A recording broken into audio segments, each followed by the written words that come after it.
Bonsoir à tous, c'est Gourou Jean-Jacques, G2J, on est là la nuit pour parler d'émotions profondes et s'en libérer.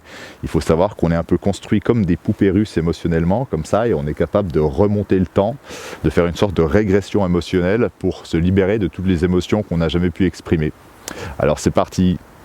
Alors la colère, c'est une émotion compliquée en fait, parce qu'elle est très démonstrative. Ça veut dire qu'on a envie de casser des trucs, on a envie de crier, on va se faire mal aux mains, on va nous entendre, on est tous dans des petits appartements, comme ça il y a des voisins partout, on habite dans des grandes villes, il n'y a jamais aucun moment où on peut être tout seul pour pouvoir se lâcher et pour pouvoir s'exprimer en fait. Du coup c'est un petit peu le problème de la colère, c'est aussi qu'on ne se l'autorise pas. En fait, on a toujours tendance à se dire « mais non, je suis philosophe, je suis sage, je veux pas m'énerver pour ça, je comprends l'autre, blablabla, ce genre de choses-là, je comprends pourquoi il a fait ça. » Et en fait, non, il faut pouvoir se reconnecter à ces choses profondes, c'est des trucs avec le corps qu'on crie, qui sont démonstratifs et qui font un peu peur. Du coup, pour ça, va falloir se trouver des petits endroits où on se sent bien, où on se sent seul, où on se sent à l'aise. Et alors ce que je propose, c'est qu'il y aurait déjà la voiture. La voiture c'est pas mal parce que c'est un petit cocon comme ça où on ne nous entend pas, on peut aller se cacher dans des endroits qui nous plaisent, il n'y a personne, on se pose, on peut quand même on peut se mettre à crier. Dans sa voiture on peut mettre de la musique c'est très important, on ne nous entend pas et on se sent en sécurité, ça peut être pas mal. Par contre c'est un petit peu exigu, voilà, on ne peut pas trop gesticuler. Sinon moi ce que je propose, ce serait la forêt, ou des terrains vagues, des endroits où il n'y a personne. Ça fait peut-être un petit peu plus peur d'y aller, hein. Mais là on peut vraiment pouvoir se lâcher, exprimer des choses, casser des trucs, taper, crier, et on ne va pas nous entendre. Alors pour qu'on ne nous entende pas, l'idéal c'est d'y aller peut-être à proximité d'une rivière. Une rivière ça fait du bruit, d'une cascade. Une cascade aussi ça fait beaucoup de bruit, à proximité d'une route, d'une autoroute, comme ça, le frottement des pneus sur la route, ça va créer du bruit qui couvre bien le son de la voix.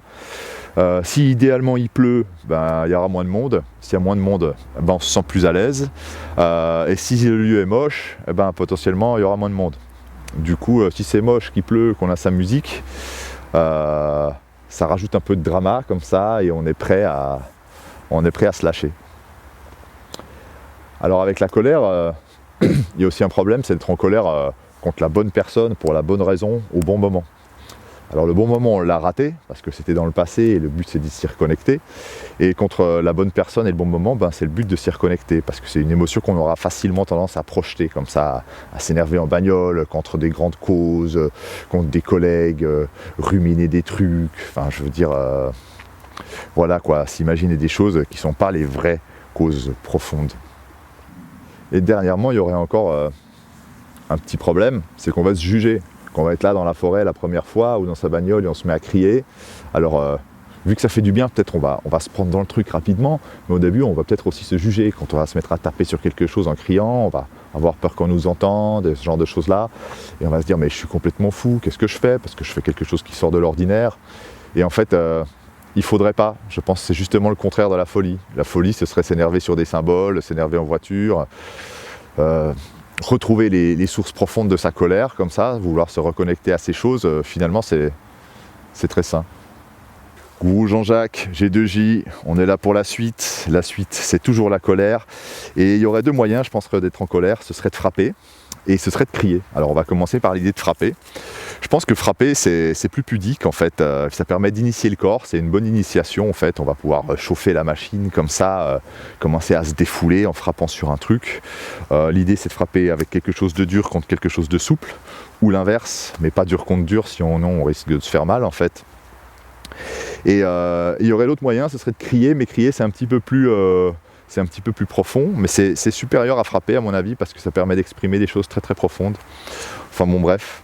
Alors on va commencer par frapper, c'est la base, on a notre bâton, on a un arbuste souple, et on va se mettre à taper dessus comme des fous, enfin bon bref, je vais pas le faire, vous voyez ce que je veux dire, et on tape dessus, on se fait du bien, on se met dans le mood comme ça, on commence à sortir sa colère, on commence à rentrer un peu en transe, on commence à sortir les choses comme ça, on voit que ça fait du bien, on se laisse aller, et ça se trouve on va se mettre à crier, je te hais, je te hais, je te hais, des trucs comme ça, vous voyez, et tout à coup on va épuiser la colère, on est fatigué, on tombe à genoux et on voit qu'on derrière la colère, on va se reconnecter à un besoin en fait.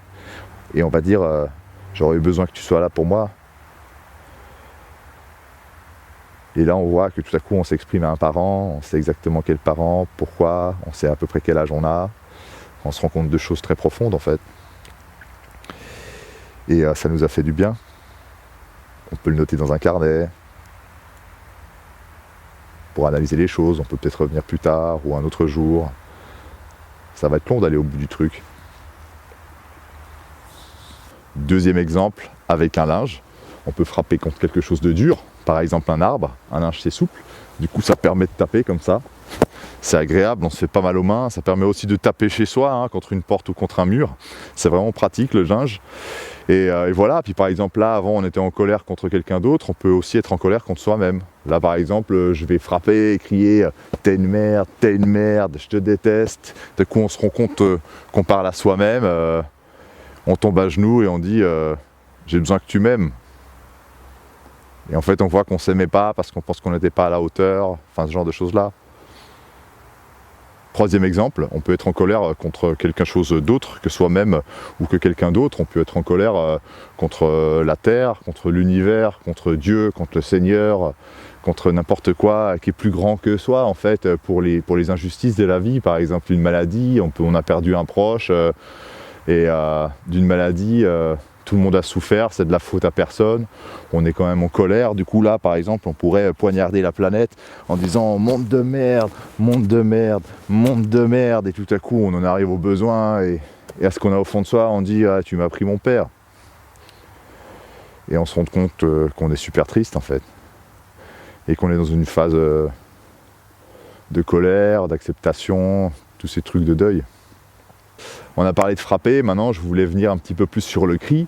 Alors le cri, c'est quelque chose de très profond, hein. Si on se met à crier comme ça n'importe comment, on peut se casser la voix. Du coup, faut faire quand même un petit peu attention.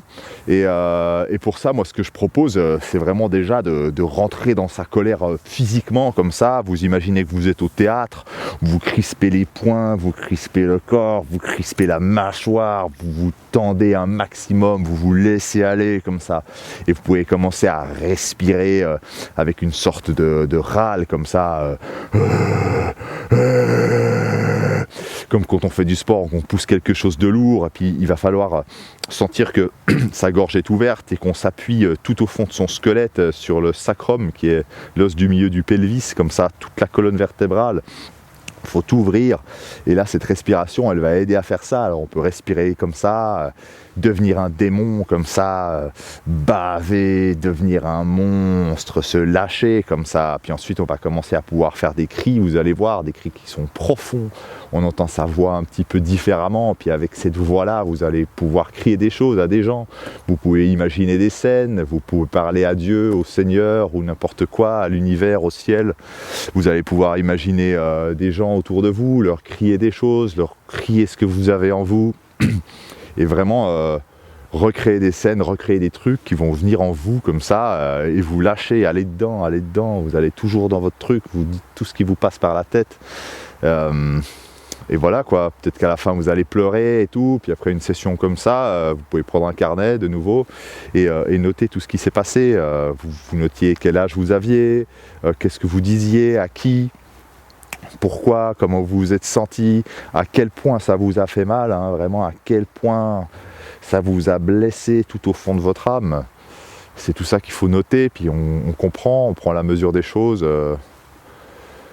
et ça fait du bien. Après on se fait des sessions comme ça chaque fois qu'il y a besoin. Chaque fois qu'on éprouve quelque chose, on peut venir en forêt, on va s'y habituer, plus on le fait, plus on s'y connecte, plus ça fonctionne, mieux on se sent. Je pense qu'il y a encore quelque chose d'intéressant à dire à propos de la colère, c'est qu'on peut être en colère contre des gens qu'on aime. Du coup, c'est des émotions qui s'opposent comme ça. On ne s'autorise pas à insulter ou à critiquer quelqu'un, à sortir sa colère contre quelque chose ou quelqu'un qu'on aime. Ça paraît logique en fait, on n'ose pas. Ça nous gêne. On peut même imaginer qu'il nous entend en fait. Mais c'est quand même nécessaire de le faire. Il faut oser passer le cap en fait, je pense. C'est pas grave en vrai. C'était un plaisir de partager tout ça avec vous. N'hésitez pas à liker ma vidéo, suivre ma page, ça me ferait très plaisir. Et sinon, je vous envoie un maximum de courage. Moi, j'ai voulu faire la vidéo que j'aurais voulu trouver sur Internet à un moment où j'allais mal. Alors j'espère que ça vous aidera. Je vous envoie beaucoup de courage. C'était Gourou Jean-Jacques, G2J.